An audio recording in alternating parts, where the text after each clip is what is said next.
Allow me to begin by asking you a question. When was the last time you reconnected with someone?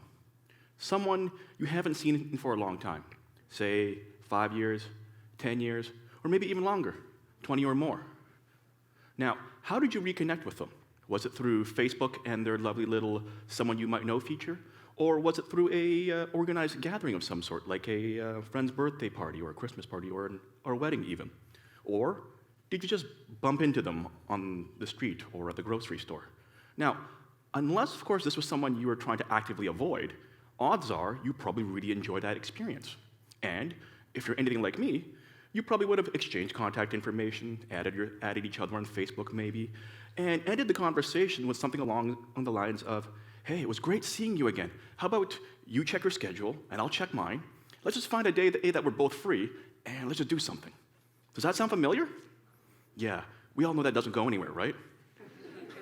But things are different when we're traveling, though. When we're traveling, rather than passively wait for a random chance encounter, we actually have a more proactive approach in trying to reconnect with people. So, if I was going to Japan, I would call up some of my friends over there and be like, hey, I'll be coming to Japan between this day and this day. Why don't we go meet up for a drink or something? And of course, I say this not knowing where they are relative to where I will or where I might be, or figuring out how long it'll take me to even get to where they are. But knowing me, I probably don't care until I get there anyways. But why is that? Why is it that we take this proactive approach when we were trying to reconnect with people when we're traveling, but not so much for those local to us? Is it really because we're that busy? Or is it just a lie that we tell ourselves because we would much rather be at home watching Netflix? Now, I don't believe it's because we value those that are further away more than those that are close to us. But it's rather that we just take those closer to us for granted, that we can see them anytime we want. I mean, you and I, we probably don't live that far, right? I can see you tomorrow, or next week, or maybe even next year. And that is, of course, until one of us decides to leave. And now it's something I had to find out the hard way. Now, this is something many of my friends and family don't know about me. But earlier on last year, I had the privilege of being taken to the emergency room for a bit of a stroke. So this is me, sitting in a gurney at the back of an ambulance. I had this big smile on my face because for the first time in my entire life, I got to sit in the back of an emergency truck, which I thought was totally cool. Right? But more importantly, though, because of the state that I was in, I tried my best to not panic because that would only have made things worse. And I was actually only able to get this photo because it turned out that one of the paramedics was actually my buddy's cousin, and we were joking about bringing me to the hospital with the best-looking nurses. Now, unfortunately, that smile didn't last very long. Shortly after I was admitted to the hospital and had an electrocardiogram done, I found myself sitting in the ER waiting room where I just couldn't help but feel a little sad, lonely, and depressed because looking around, I noticed that I was the only person that didn't have someone else with them. So, being the God-fearing person that I happened to be, I decided to do the next best thing and strike up a conversation with God. Because for all I know, we could be hanging out together really soon. And I don't know why I remember this, but I vividly recall sitting there, praying to God, saying, "Oh Lord, my God, please help me through this. This is not how I wanted to go. Sitting alone in the hospital, next to a trash can, and a no cell phone sign next to my head, because if this was my last day on Earth, who'd even know I was gone? And more importantly, I'd hate for everyone to find out that I had passed on, only because sooner or later, work would try to call me and to see if I was able to show up for my shift. And as silly as it may sound, I'm actually really glad that at least someone is going to eventually check up on me. Now, thankfully, my stroke wasn't a major one, and I was discharged from the hospital not too long after. The nerve damage I've sustained still haunts me today. I still occasionally have problems walking and talking, so I want to apologize in advance if I find myself struggling with trying to vocalize words again. It does happen, and it is a little bit embarrassing.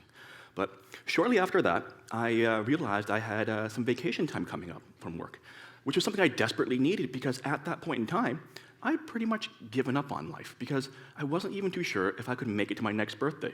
When you have a minor stroke, the threat of a big one is just around the corner. Now, unfortunately, I was also too broke to actually go anywhere. So I decided I would use this opportunity to see who I could while I could. And I called this my friends and family staycation tour. I planned it the same way I would have if I was actually traveling somewhere. I already knew what dates I'd be off, and I knew where I was going, where in this case was literally nowhere. But I needed to know who I knew in the city that I haven't seen in a while that I wanted to see. So I began to make a list of people. It was a combination of people that I haven't seen for a while and people that I just really wanted to see, friends and family. Now, doing all that allowed me to meet with 1 or 2 people each and every day during my staycation tour, and even managed to score a date with a girl that I wanted to see for a while. She ended up canceling me at the last minute, but that's a different story. But more importantly, though, I was able to reconnect with this guy. So this is my buddy Faizi. We've known each other since I was in the 5th or 6th grade. He was one of my best friends growing up. We both went to the same school, we had the same interests, and we both lived in the same ghetto apartment complex. I lost contact with him after high school. As like most people at the end of high school, we ended up going our separate ways. He went to university, and I repeated high school because I wasn't exactly the model student. Now, I can't think of a good word to describe this feeling I had of this immense joy and excitement when I'd finally be able to reconnect with him. It was like I finally found my long-lost brother, and it was really because when I finally met him, it was almost as if we just picked up exactly where we left off in high school. Except, shockingly, I discovered that for the last 20 years, we basically lived 10 minutes apart from each other. I mean, literally, I could just walk over to where he was. But it wasn't just meeting up with him that made that week awesome. Reconnecting with so many people, so many awesome people that week was such a truly blissful experience that for the very, very first time in a long time, I didn't feel lonely or depressed. In fact, I absolutely loved that feeling so much that it changed my outlook on life and made me want to improve my health, not just for my personal well-being, but because ultimately, I wanted to change what was supposed to be my first and final Friends and Staycation tour into an annual one. But enough about me. What I'm more interested in is, how can I enrich you and your life experience to get through the same thing? I've gone and broken down things to 3 very simple steps. The first being, just set a block of time. Think about some time you might have coming up that you'll be free. This could be vacation time, or even just a weekend, or even some weeknights you might have free. This is actually very important because you not only create a window of opportunity, but it also makes it easier for everyone that you're trying to get in contact to see whether or not they could meet you or not. Now, next, you want to think about some people that you would want to see again. These could be people from these could be your childhood best friends, like it was in my case, or friends from school, or even former coworkers and colleagues, as well as people that you just wanted to spend time to but never had the chance. If you can't think of anyone right now, don't worry. We tend to forget about people we don't see often.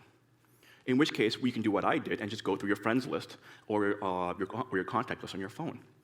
Now, the next and final step, though, is the most important one of them all, and that's just to contact them. Facebook, Instagram, other social media is great for this. And here's a tip. If you find someone who's too busy, offer to meet them during their lunch break or something for coffee. While it doesn't seem like much, 15 minutes or 30 minutes of face-to-face interaction creates a much deeper, more meaningful connection than sending messages back and forth, especially since 2 sentences looks like a giant wall of text on your phone, and no one wants to read that. The thing to keep in mind, though, is to make sure that when you contact them, to mention the dates that you had blocked out, because if there's no sense, without it, there's no sense of urgency, and we don't want that. Now, rather than just give you a breakdown of what I did previously, I decided to do one better. Now, I happened to have vacation time a few weeks ago, and since I knew I was going to do this talk, I decided to take those very 3 steps and do another Friends and Family Staycation tour. That way, I could prove it actually works. So, how well did it work for me? Well, these were all the fantastic people I met up with that week. They were a combination of people that I've met for the very first time, as well as those I haven't seen for a while, and even one person who, much like my buddy Faizi, that I haven't seen for 20 years. But remember how I said I wasn't too sure if I would make it to my next birthday? Well, I was on vacation that week because it happened to be my birthday. In fact, while I was looking at these photos trying to put together this slide, I came to one very major realization. By connecting and reconnecting with all these people, I can, for the very first time in my life ever, actually say, I love my life. So here's the thing. While social media is great at connecting us, it is, at best, only a surface connection. and may even drive some of us into isolation or depression. What I wanted to do by coming here today is to show that if I can enrich my life by reconnecting with people, you can too. Because ultimately, no matter how lonely or depressed that you might feel right now, you're not alone. And that there are plenty of people around you that care about you. It might just require you to reach out and reconnect with them first. Thank you.